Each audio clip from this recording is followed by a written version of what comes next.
Olá, saudações, sejam bem-vindas, sejam bem-vindos. Vamos fazer um vídeo sobre livros essenciais, livros fundamentais da literatura brasileira. Eu fiz aí um vídeo geral, em que eu falei de 10, 12, nem lembro mais quantos, livros, literatura mundial, né? Então vamos falar hoje mais sobre o Brasil e aqueles livros assim que eu acho, não apenas na minha opinião pessoal, mas que são assim grande influência na literatura brasileira, né? Seja no romance, seja na prosa, seja na poesia, né? Então eu vou dar dicas aqui de romances e de poesia brasileira, né? Então vamos começar com um clássico mesmo, que é o Dom Casmurro do Machado de Assis.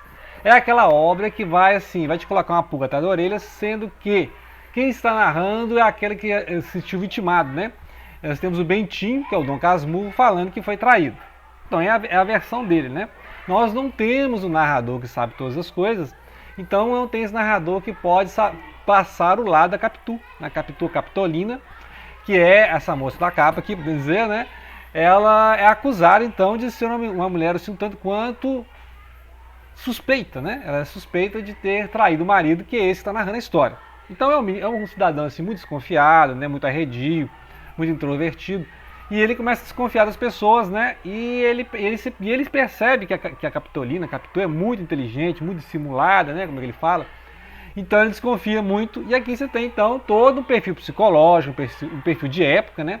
Então um narrador muito interessante. Um outro narrador muito interessante, um livro também muito interessante, não tenho ele aqui em mãos para falar sobre ele, mas em algum momento já falei, que é o Macunaíma do Mário de Andrade. O Macunaíma vai reunir um monte de contos da cultura indígena, né? Vários causos da cultura indígena, várias lendas indígenas, e vai formar aquele mosaico ali, que a gente não sabe se é romance ou não, a Rapsódia, né, em que ele vai contar a história então do preguiçoso, né, Macunaíma preguiçoso, ai que preguiça, e aí ele vai mudando de cor, né, tem os irmãos também, vai mudando de cor. É interessantíssima a história, porque ela é sem pé nem cabeça, meio surrealista, e é um romance que vai falar, ou seja, da cultura brasileira mesmo, né, não só a portuguesa. Então é interessantíssimo que o Mário de Andrade marcou a época, né? O Mário de Andrade, os Andrades, né? O Oswaldo e o Mário são esses caras do modernismo. Falando em modernismo, vamos de poesia, né? Então vou falar do Murilo Mendes, Jorge de Lima e também do Drummond. Neste livro aqui, que tem um apanhado poético, né? A obra do Murilo Mendes, que tem um livro dele junto com o Jorge de Lima, né? Que é O Tempo e a Eternidade, lá nos anos 30, que é uma poesia assim, mais devocional, uma poesia assim, mais voltada para temas metafísicos, né? Ambos eram cristãos católicos, então eles colocam na poesia um tom meio surrealista e um surrealista cristão, né? É um surrealismo com imagens muito fortes, imagens muito absurdas, mas sempre um tema metafísico da fé, né? A questão da devoção. E aí a gente tem no Brasil vários nomes do surrealismo não cristão, mas que foi inspirado pelo realismo cristão, né? Você pode ver que o Roberto Piva e o Cláudio Willer, que são nomes aí do surrealismo brasileiro, leram o Murilo Mendes, Jorge Lima, né? Ismael Nery, etc. Então é a influência deles, além do Breton, claro, né? Além do Lautréamont, né? O Rimbaud, etc., né? Que é o nome do surrealismo. Então aqui o Tempo e a Eternidade, né? Nunca vi assim, nunca tive o livro Tempo e a Eternidade, mas a gente lê nas antologias, né? Mas é uma coisa, né? É importante que é uma colaboração aí do Jorge Lima e o Murilo Mendes. No Brasil tem, obviamente, o Nome da Rosa e o Claro Enigma, do Drummond, né? É quase que uma obra só, mas são muito diferentes entre si. Mas são obras ali dos anos 40 e 50, né? Ou seja, logo depois da Segunda Guerra e aqui nos anos 50. Então a Rosa do Povo é um tema mais político, mais questão de guerra, enquanto que o Claro Enigma temos mais pessoais, metafísicos, existencialistas, né? Então a gente quase coloca os dois livros, eu nem só qual que é o melhor, né? Acho que em algum vídeo eu falei que era a Rosa do Povo, já estou mudando, já falando que é o Claro Enigma, mas é os dois, né? Vamos colocar como fosse um livro só, porque aí mostra o amadurecimento do poeta, né? Ou seja, um poeta mais político, mais, né, falando da guerra, das questões históricas, e aqui um poeta mais intimista, né? Aqui tem a Máquina do Mundo, né? Então eu fico na dúvida, gente, eu coloco a Rosa do Povo ou o Claro Enigma? Então, né, nesse vídeo eu vou colocar Claro Enigma por causa da Máquina do Mundo, né? Que é uma conversa ali com o Camões, Luiz de Camões, que tem lá no Lusíadas a aparição da Máquina do Mundo. E aqui tem um poema de homenagem à Máquina do Mundo. Mais de poesia, né? Mais de poesia e poesia narrativa, nós temos a Cecília Meirelles, né? Cecília Meirelles, Romanceiro da Inconfidência, que ela vai falar do século XVIII aqui em Minas Gerais, né? No Brasil em geral, que é aquela tentativa dos Inconfidentes, né? Pessoal que é meio revolucionário, mas de cima para baixo, né? Porque tinha muitos fidalgos na Revolução. Só que sobrou pro Tiradentes, né? O Tiradentes que era o mais pobre ali, o Alferes, né? Sobrou pro Tiradentes e aí foi ele que foi vitimado, né? Não fugiu, não foi preso, mas foi que, né? Passaram a forca nele. Mas aqui ela vai contar, né? Eles eram muitos cavalos, que inclusive inspirou um livro do Rufato, né? O Rufato tem um livro que se passa em São Paulo, várias narrativas paralelas. E aí tem aqui Eram Muitos Cavalos, um belíssimo poema. Todos os poemas são belíssimos e são poemas que fazem narração. Então fica a dica, né? Cecília Meirelles, uma das grandes poetas, poetisas brasileiras, né? Que sabe aliar, né, a questão poética, a questão épica e a questão histórica, né? Então fica a dica. Mais poesia. Aqui agora, poesia meio cordel, poesia meio teatro, né? Que também foram executadas peças teatrais, ou seja, inspiradas no Morte e Vida Severina, que vai ser tipo assim. Se eu não coloquei Gracilianos aqui, eu colocaria o Vidas Secas, né? Graciliano e Vidas Secas, que é a mesma vibe aqui, mesma questão problemática ali do Nordeste, a questão das secas no Nordeste, né?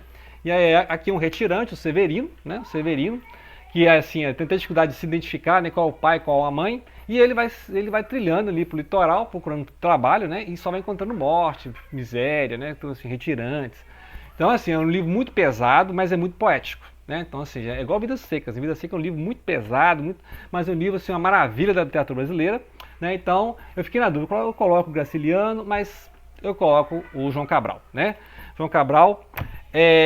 Outro livro que eu tenho que colocar aqui, mas não tem ele em mãos, que é o Grande Sertão Veredas. Então, para você ler o Grande Sertão Veredas, que merece um vídeo só para ele, né? Que é um livro dificílimo, você pode falar de um monte de coisa, de sertão, geografia, metafísica, política, religião, né? Existe o diabo e tal, mas vou reler para o ano que vem. Eu li alguns contos, nunca li todo, né?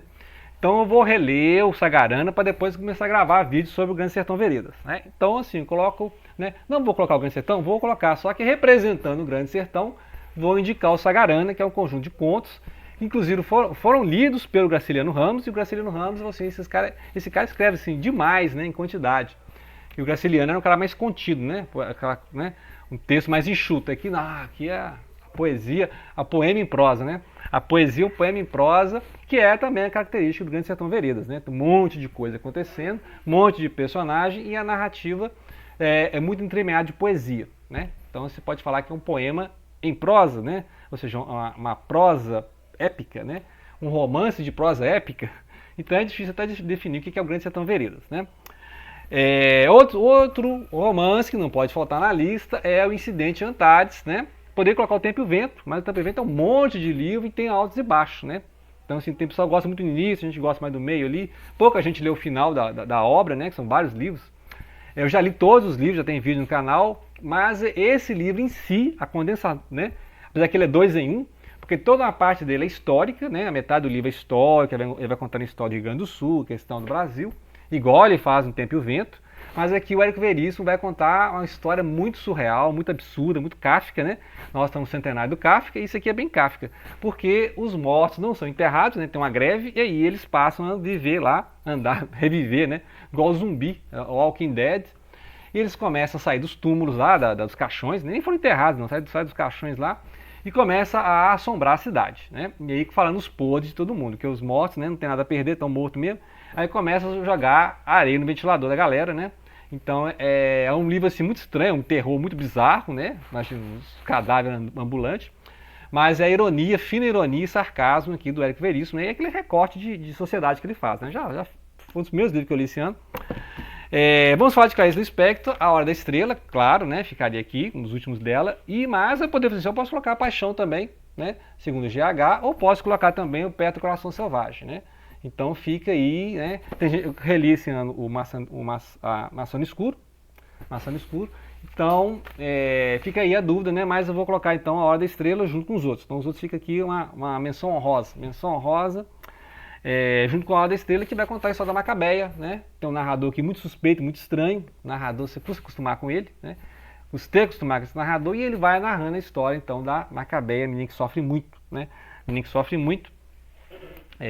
Então, assim, qualquer coisa que eu falo da spoiler, eu já falei desse livro, né? Acho que eu já falei aqui. Muito bem, vamos então para mais uma dica de romance, mais um imenso romance, que é o Viva o Povo Brasileiro, o Baldo Ribeiro, né, que é famoso pelo Sorriso do Largato e outros, Sargento Getúlio também, né? Mas aqui o João Baldo Ribeiro vai fazer a história do Brasil contada de baixo para cima, ou seja, vai contar do povo para as elites, né? É claro que tem os personagens de elite lá, mas alta ironia, alta caricatura, e ele vai mostrando como é que muita gente da elite deu golpe para subir, né? E os arrivistas, gente, né, que tentou se aliar se aliou com as burguesias, as elites, os nobres, e foram subindo, né? A gente começou lá na Senzala e foi subindo até a Casa Grande, né? Então tem todo um diálogo aqui com a Casa Grande Senzala, né, do Gilberto Freire e tal, o Sérgio Buarque de Holanda, né? O brasileiro é um ser cordial, né? Entenda-se, né? O brasileiro é cordial, que cordial, né? E aí ele vai mostrar então as revoltas, né, que tiveram no Brasil, né, com as várias revoltas regenciais, revoltas dos negros contra os seus feitores, né, os seus patrões lá, os seus donos, sei lá. É assim, é um livro assim que mostra o absurdo que foi a colonização do Brasil, né? Essa questão de tentar oprimir os indígenas, depois tentar escravizar, o índio não trabalhava, né? Porque o índio é outro sistema. Aí exterminaram os índios, trouxeram os negros, né, os africanos para trabalhar. Sim, é um absurdo que é a história do Brasil, se você for analisar.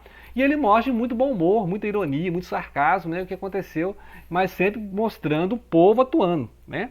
Aqui é o povo atuando, não é a história oficial que você lê lá no seu livro de história, não. Aqui ele vai contar diferente, o olhar dele é outro, né? E ele vai partir sempre do oprimido para o, né, ou seja, do humilhado para o que humilha, né? Então, muitas vezes ele vai mostrar esses contrapontos, vai fazer um recorte social igual o Érico Veríssimo faz, né?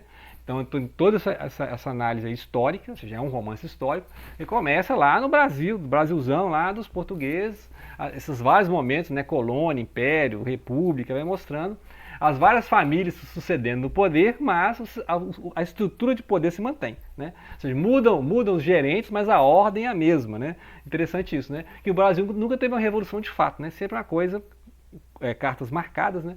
E é sempre aquela ideia da elite, né? Façamos a revolução antes que o povo faça, né? Igual a Revolução de 30, façamos a revolução antes que o povo faça. É sempre assim a história do Brasil, né? Então, as poucas revoltas que tem são aquelas revoltas lá, tipo, né, dos canudos, né?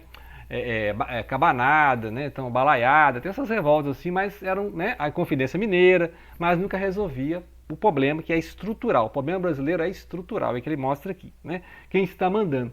Né? Então fica a dica, né? Nem sei se foi quantos livros que eu falei, que uns 15, nem lembro. Então, são dicas de romances, de poesia, né? Faltou teatro aqui, que eu tinha que reler uma coisa do Nelson Rodrigues, né? Pensar aqui o que seria teatro, mas deixa para a próxima. Obras fundamentais do teatro, né? Não é muito a minha praia teatro, mas, né, seria interessante eu fazer um apanhado aí de quais peças teatrais da dramaturgia brasileira, né? Mas que basicamente eu falei o quê? De prosa, né? Contos, romances e poesia, ok? Obrigado pela atenção, não deixem de compartilhar.